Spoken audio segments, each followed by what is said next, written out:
What's up, guys? I'm Chris. Welcome to VHP Engines.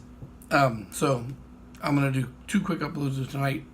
Um, Quick disclaimer for these two: these are gonna be also kind of like repeat touch on. If you've been a long time subscriber, you've probably heard about me talk about this before in a mashup of something before, or maybe you haven't and you're gonna hear it for the first time.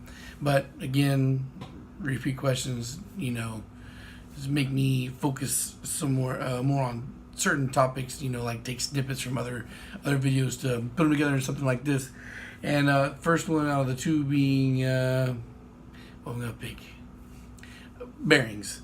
All right, so I get a lot of time and questions like because everybody's always like OEM is the best. Why don't you, I'm under the impression that OEM is the best. Why don't you use OEM? Why don't you use the color coding or whatnot? I've talked about that before, and I'll leave a link in the video, a card to a video that should be like crankshaft inspection, which I also talk about it in more details, the bearing sizes and whatnot.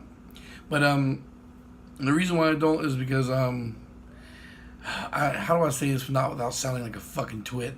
But it's like overcomplicating the situation. I don't want to overcomplicate the bearing situation, and like I explained in the other video, you measure the fucking crankshaft. If the crankshaft measures out within specs, you order standard bearings.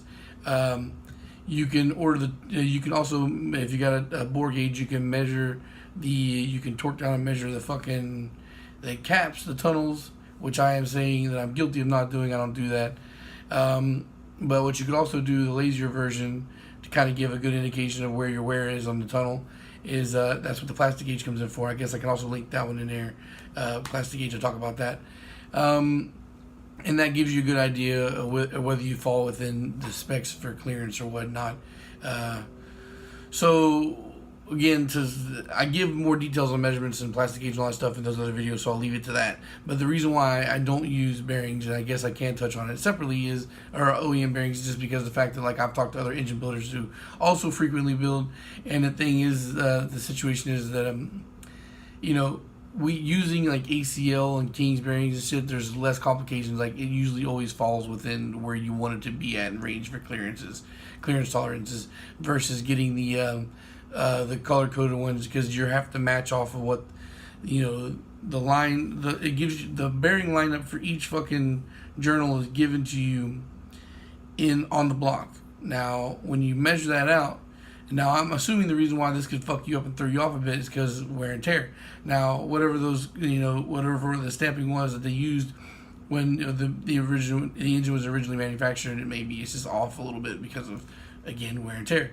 So if you're not following within specs with that, then you gotta get a different bearing color that falls in a different range, and it could lead to you potentially going back and forth again and buying shit over and over again. And OEM stuff is not cheap, so why not get the bearings that are just gonna fit straight in and measure out good and not give you any problems?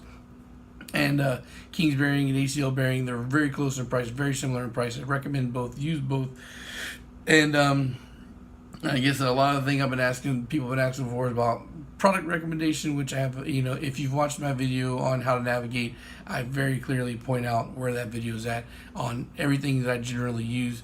And then whether it's the premium stuff, the modern stuff, or the cheap stuff that I use.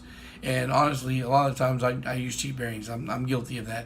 I've used like $19 bearings. Now, of course, if I'm building to customer specifications, I'll use whatever the fuck you're willing to pay for, because it's your money. But if I'm trying to do a quick turnaround, minimize cost, and maximize profits, then I'll use the cheaper stuff that I know that I've used before, that is healthy and will run. Stuff that I've used, like I have a go-to cheap brand that I regularly use. I don't just necessarily jump around to a whole bunch of different cheap brands. I go back to the same one. If you want to know what that is, watch the fucking the video I made. So yeah, I figured this would be about 5 minutes, and that's pretty much what it is. Just a quick answer to people who always ask me about bearings and why I don't use them, or why, or should use them, or whatnot. And I guess if this is enough to satisfy the direct question. If you're interested in learning the details on it, then I guess you can follow the links I left and watch those other videos. Alright guys, so thanks for watching. If you decide to watch those, appreciate that too, I guess. Or maybe you just if you've already watched it and you just want to retouch on it or whatnot because you're working on something new. All right, so I'm gonna cut this off, film the next one, and yeah, if you're wondering where the B20 video is or whatnot, that's coming later on. This is technically not really a weekend night for me. I worked this morning, and I've only had like 4 hours sleep, and I should honestly be sleeping now, but I wanted to get this out and the other one out. I've been thinking about them all day, and I wanted to get it while it's fresh in my mind. So again, thanks for watching, and peace.